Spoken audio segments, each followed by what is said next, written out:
या बातमीचे प्रायोजक आहेत मनोरंजन नगरी, लहान मुलांसाठी फुल एन्जॉय पॉइंट, पत्ता होम मैदान, पासपोर्ट ऑफिस समोर, सोलापूर।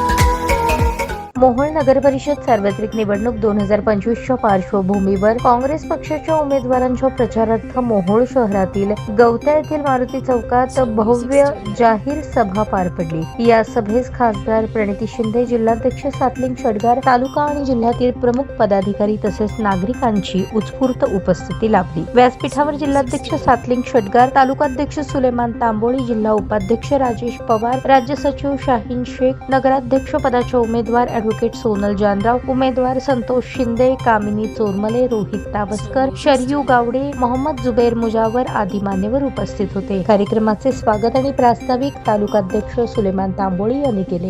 सभेला संबोधित करताना खासदार प्रणिती शिंदे म्हणाल्या, सध्याचे सरकार योजना जाहीर तर करते, पण त्या प्रत्यक्षात जनतेपर्यंत पोहोचत नाही। आज देशात बेरोजगारी प्रचंड वाढली आहे, नोकऱ्या नाहीशा होत आहेत, महागाई अनियंत्रित झाली आहे, आरोग्य व्यवस्था ढासळली आहे, महिलांवरील अत्याचार चिंताजनक पातळीवर आहे, भ्रष्टाचार दिवसेंदिवस वाढत आहे। काँग्रेस पक्षाचा 140 वर्षांचा त्याग, बलिदान आणि लोककल्याणाचा इतिहास सांगत काँग्रेसने कधीही योजना अर्धवट ठेवल्या नाहीत। जनतेपर्यंत लाभ पोहोचवणे हेच आमचे ध्येय राहिले, असे त्या म्हणाल्या। मोहोळ शहराच्या विकासासाठी नगर परिषदेत काँग्रेस पक्षाच्या उमेदवारांना प्रचंड बहुमताने निवडून देण्याचे आवाहन खासदार प्रणिती शिंदे यांनी केले। जिल्हाध्यक्ष सातलिंग षटगार यांनी राज्य सरकारच्या लाडक्या बहीण योजनेवर जोरदार टीका केली। निवडणुकीपूर्वी देण्यात येणारे लाभ आज अनेक महिलांना मिळत नाहीत। ही योजना जाहिरातीपुरती उरली असून मोठा महिला वर्ग चिंतित आहे, मोठा महिला वर्ग वंचित आहे। स्वातंत्र्योत्तर काळातील देशाच्या विकासाचा उल्लेख करत त्यांनी सांगितले, भारत देश स्वतंत्र झाला तेव्हा लोकसंख्या 35 कोटी होती, परंतु पंडित जवाहरलाल नेहरू यांनी पंचवार्षिक योजनांद्वारे देशात धरणे उभारली,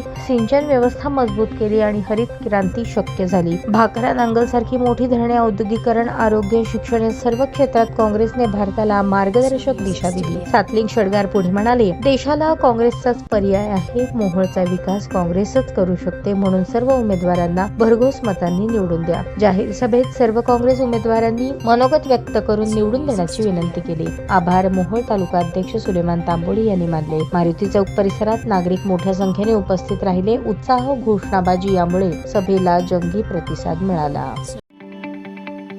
ताज्या बातम्या पाहण्यासाठी प्राईम महाराष्ट्र न्यूज चॅनलला सबस्क्राईब करा।